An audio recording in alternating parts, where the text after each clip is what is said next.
kabarnya Pak? Alhamdulillah baik Bu, sehat. Alhamdulillah. Mohon maaf Pak, saya mengganggu waktu Bapak. Ya, nggak apa-apa. Nah, seperti yang kita bicarakan kemarin, Ya. bahwa saya akan melaksanakan supervisi akademik. Ya. Nah, jadi supervisi akademik itu adalah sebuah proses memberdayakan dan berupa pengembangan diri Ya. yang nantinya bisa meningkatkan performa mengajar untuk pencapaian tujuan pembelajaran. Ya. Nah, pada tahapan supervisi akademik ini ada 3. Ya. Yang pertama ada pra, Ya. observasi, dan pasca observasi. Ya.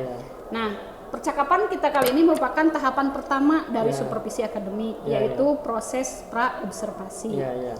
Kita bercakap-cakap tujuannya untuk melihat sejauh mana persiapan Bapak dalam pelaksanaan mengajar. Ya. Saya nanti akan sebagai supervisor Ya. akan mengamati Bapak saat mengajar. Ya.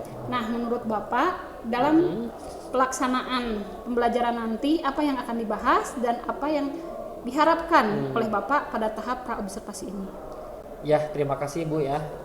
Tentunya yang saya harapkan dalam proses percakapan ini adalah saya menginginkan kemampuan dan kompetensi saya dalam hal mempersiapkan belajar mengajar di kelas lebih meningkat, lebih paham lagi dan lebih siap lagi ya, terutama dalam mempersiapkan diri dalam pelaksanaan proses belajar mengajar. Begitu Bu. Oke, berarti Bapak ingin lebih siap dalam proses pelaksanaan mengajar dan lebih paham lagi bagaimana nanti melaksanakan pembelajaran. Ya, betul Bu. Ingin lebih siap lagi dalam mempersiapkan diri dalam proses belajar mengajar. Oke. Ya. Nah, kira-kira kapan nih Pak ada waktunya Bapak melaksanakan proses pembelajaran? Untuk pembelajarannya insya Allah saya akan laksanakan nanti siang Bu. Ya. Oke, siap. Nah, Pak Nurdin kan guru multimedia. Ya, Nanti betul. akan mengajar di kelas berapa? Saya akan mengajar di kelas 11 multimedia 1 Bu. Oke, materinya apa Pak? Materinya tentang proses pengambilan gambar bergerak, terutama yang kaitannya dengan penggunaan kamera. Kemudian yang lebih spesifik lagi adalah kamera angle atau sudut daripada kamera. Oke. Ya. Jadi nanti Bapak pas saya observasi akan mengajar di kelas 11 dengan materi pengambilan gambar bergerak. Ya, gitu betul, ya. betul. Oke. Nah, berkaitan dengan itu apa tujuan pembelajarannya Pak? Tujuan pembelajarannya adalah murid akan lebih paham, lebih mampu lagi bagaimana penggunaan kamera, terutama yang kaitannya dengan penggunaan sudut ya kamera ataupun kamera angle kalau dalam istilah videografi seperti itu. Oke. Nah, tentunya Bapak sudah mempersiapkan Ya. untuk mengajar nanti. Ya. Apa saja persiapan yang Bapak lakukan untuk mengajar nanti Pak? Saya sudah mempersiapkan RPP ataupun modul ajar, ya.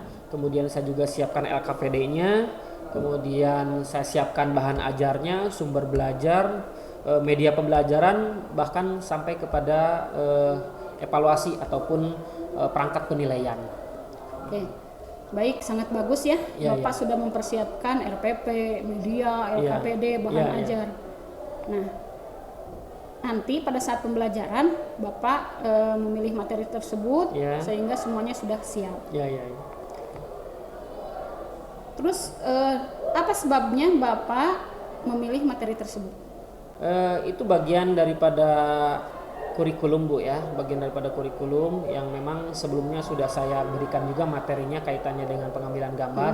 Ini lanjutan daripada pengambilan gambar, terutama yang kaitannya dengan kamera angle ataupun sudut kamera, dan tentunya sesuai dengan silabus yang sudah saya lihat, kemudian sesuai dengan RPP yang sudah saya buat. Begitu Bu. Oke. Biasanya permasalahan apa yang selalu Bapak temukan dalam proses pembelajaran? Terkadang anak sulit ya untuk menerima materi yang saya berikan. Ada yang seperti itu Bu. Oke.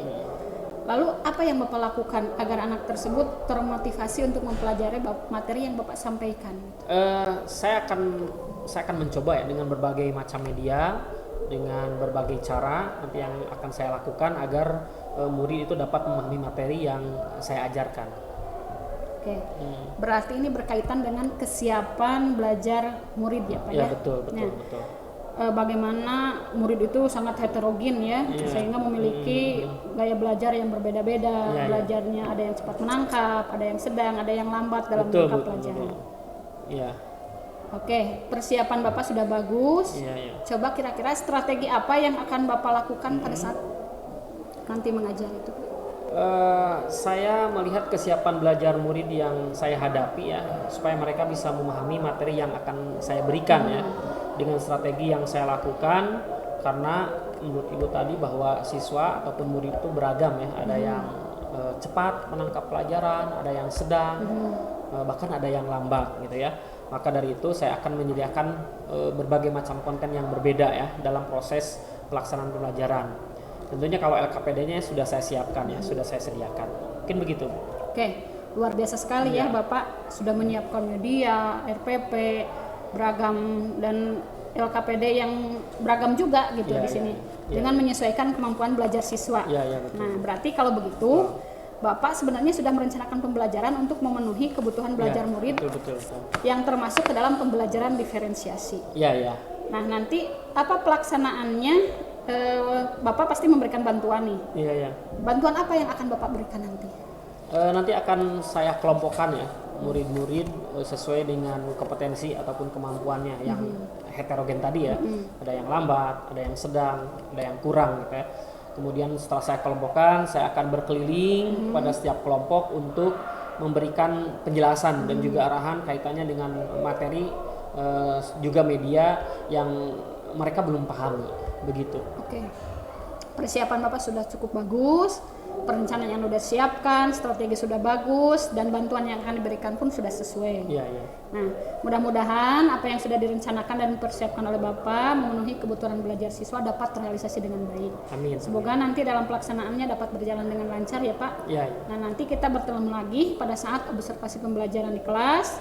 Dan setelah itu kita bertemu lagi pada pasca observasi untuk merefleksi hasil supervisi akademik ini. Iya, siap Bu. Nanti saya mohon arahan dan juga masukannya mungkin ya dari Ibu apabila saya dilakukan observasi ketika pelaksanaan proses belajar mengajar nanti di kelas. Ya. Oke. Baik Pak, sama-sama ya kita akan berkolaborasi. Terima kasih atas waktunya. Sama-sama. Kita bisa berbincang-bincang mengenai persiapan ini. Ya. Sama-sama Bu, terima kasih pula atas arahannya. Waalaikumsalam warahmatullahi wabarakatuh.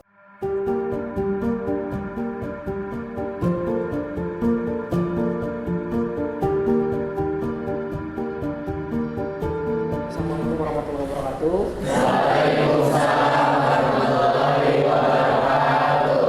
Kelas 11 Multimedia DKV ya, Desain Komunikasi Visual 1.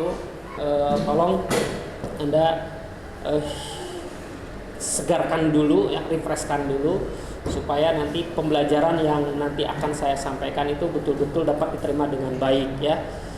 Hirup udara sebentar. Tahan 1 2 3 4 5 lepaskan. Oke, sekali lagi. Hirup udara sebentar, tarik napas. Tahan sekitar 5 detik. 1 2 3 4 5 lepaskan. Oke. Sekali lagi, tarik napas. Tahan, lepaskan. Gimana? Udah segar? Udah.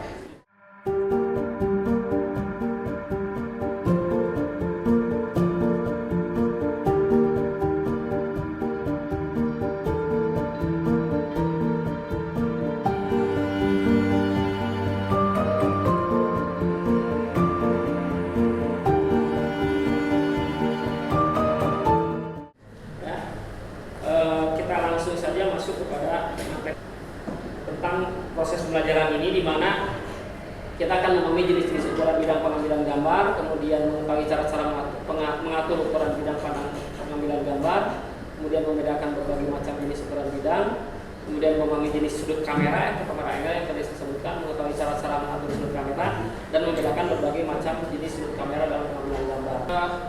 Membagi beberapa kelompok ya, dua kelompok saja, di mana di dua kelompok tersebut saya menginginkan mencari materi tentang jenis ukuran bidang pengambilan gambar.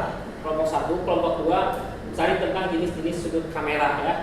Ada dua, kelompok 1, kelompok 2. Jenis bidang pengambilan gambar dan fungsinya atau arti artinya, kemudian jenis sudut kamera dan fungsinya, gitu ya. Tetapi yang satu saya ingin mencarinya melalui buku, melalui buku. Yang satu lagi mencarinya melalui gadget, melalui handphone, gitu ya. Dilihat, dicari melalui handphone.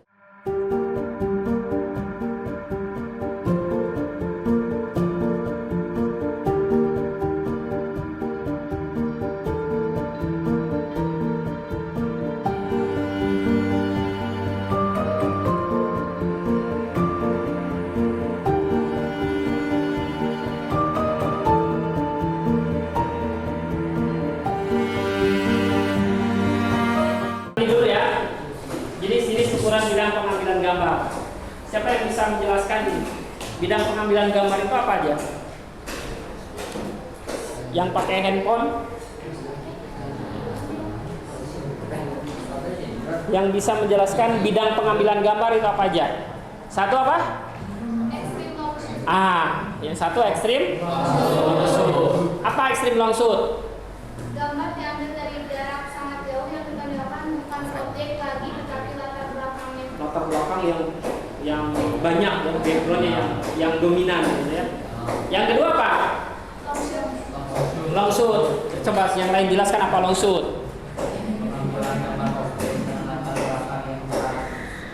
Pengambilan objek, latar belakangnya jelas ya. Tapi si objeknya juga agak jelas gitu ya, tidak terlalu kecil. Itu long shoot. Kemudian apa lagi? Apa?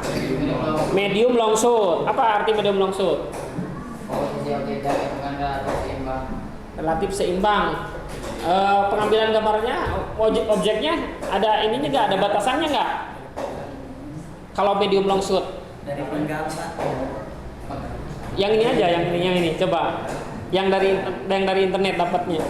Medium long shoot dari mana ke mana? Ada batasannya nggak? Dari kepala kopi nggak?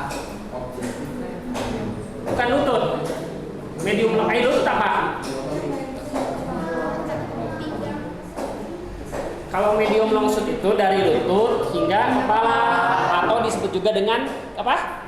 Kni shoot, betul. Kemudian apa lagi? Medium shoot. Nah, kalau medium shoot baru dari mana? Pinggang ke kepala, medium shoot. Terus apa lagi? Medium close up. Medium close up dari mana ke mana? Dari dada sampai ke kepala. Itu medium close up. Kemudian apa lagi? Close up. Close up. Bidangnya dari mana ke mana? Dari bahu sampai kepala. Ya. Kemudian setelah itu di close up. Bidangnya dari mana ke mana? Dari dagu hingga kepala. Kemudian extreme close up dari mana ke mana? Extreme close up apa? Misalkan lebih dominan pada objek tertentu gitu ya, pada bagian-bagian tertentu seperti matanya atau hidungnya atau misalkan telinganya atau bibirnya, itu extreme close up gitu ya. Nah, itu untuk frame size atau yang disebut dengan ukuran bidang pada pengambilan gambar. Nah, sekarang yang angle atau jenis-jenis sudut kamera ya. Coba apa saja? Satu apa? Normal angle. Apa artinya? Kamera ditempatkan setinggi mata objek. Sejajar berarti ya. Ada yang bisa menyampaikan normal angle istilahnya apa? Selain istilah normal angle. Apa? Eye level view ya. Eye level view gitu. Jadi sejajar dengan objek ya, sejajar dengan mata. Kemudian yang kedua apa? Eye angle apa?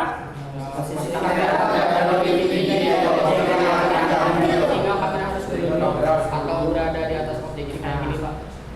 Kameranya berada Di atas objek. Kemudian yang ketiga apa? Angle. Artinya Artinya apa? Posisi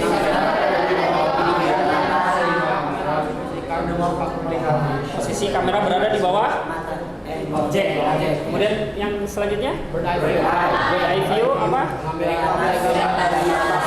Di atas objek. Kemudian selanjutnya subjektif sama saya juga. Posisi kamera diletakkan di tempat seseorang yang tidak nampak dalam layar dan oh, berarti di subjektif ya. view. Terus apa lagi? Objektif kamera. Terus apa itu? Seadanya, melakukan shoot seperti apa adanya. Nah, sebab kita lihat sekarang ya.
Coba praktekkan ke depan.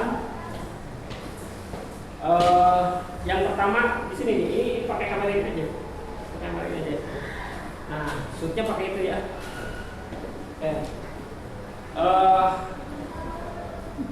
Siapa yang pegang? So, siapa yang pegang?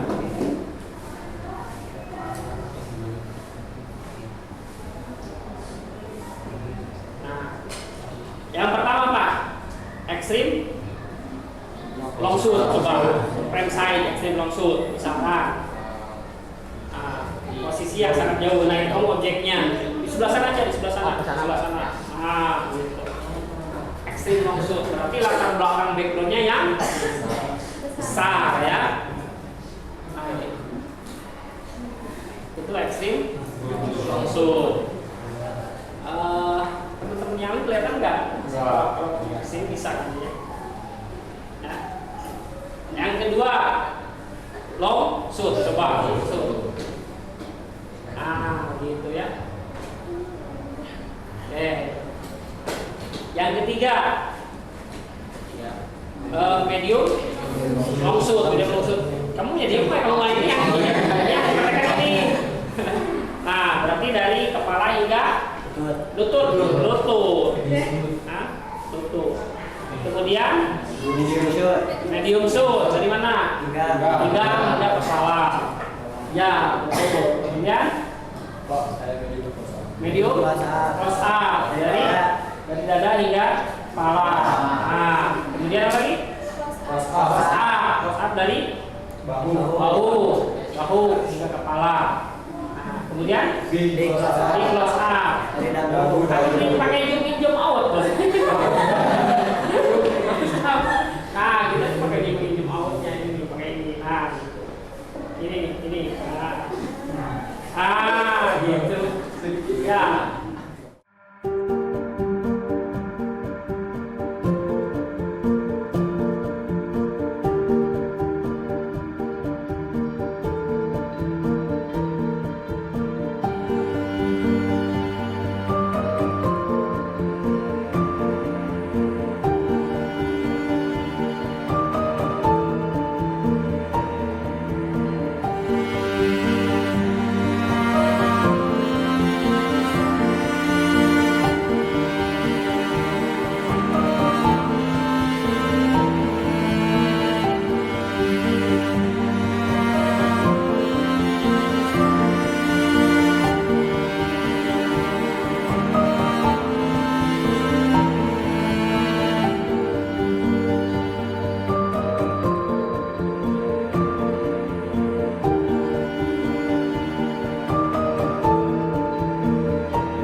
Yakin.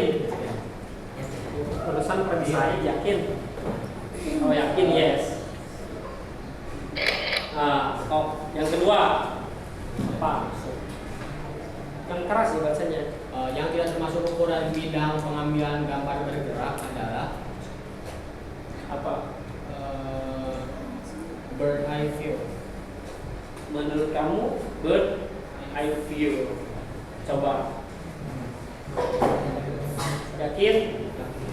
Ya. Terus yang ketiga. Ekstrim motion merupakan salah satu ukuran bidang pengambilan gambar bergerak dengan posisi objek. Ekstrim motionnya Ekstrim longsur. Apakah A, B, C, D atau E? C. C. Kecil dari dibandingkan dengan latar belakang. Coba klik C katanya. Yakin? Yang keempat.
Dengan posisi kamera sejajar dengan objek dari pilihan gambar berikut manakah contoh yang terdapat dalam melakukan pengambilan gambar dengan studio?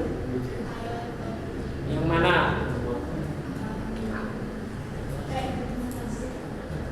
Contoh E. E. Yes. Nah. Coba skor Anda sekarang. 80. Berarti ada yang salah ya? Ada yang salah ya? Coba pengamatan kamu mana yang salah? Yang terakhir. Berarti kan salahnya berarti 4 ya?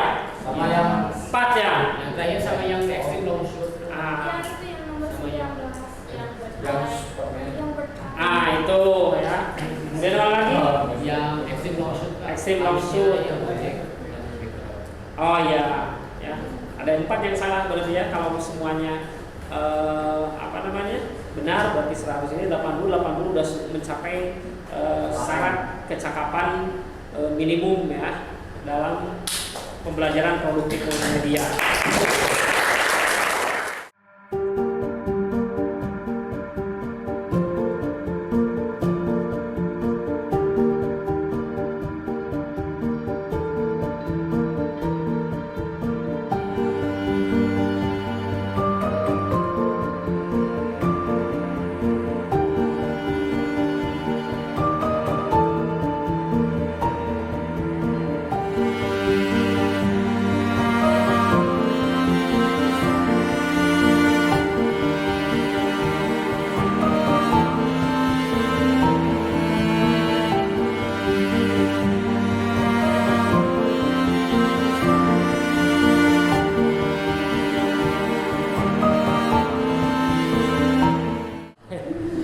Barangkali itu saja yang bisa saya sampaikan ya. Terima kasih demikian atas perhatiannya, segala atensinya. Mohon maaf atas kekurangannya. Kita lanjutkan di lain kesempatan. Baik, assalamualaikum warahmatullahi wabarakatuh.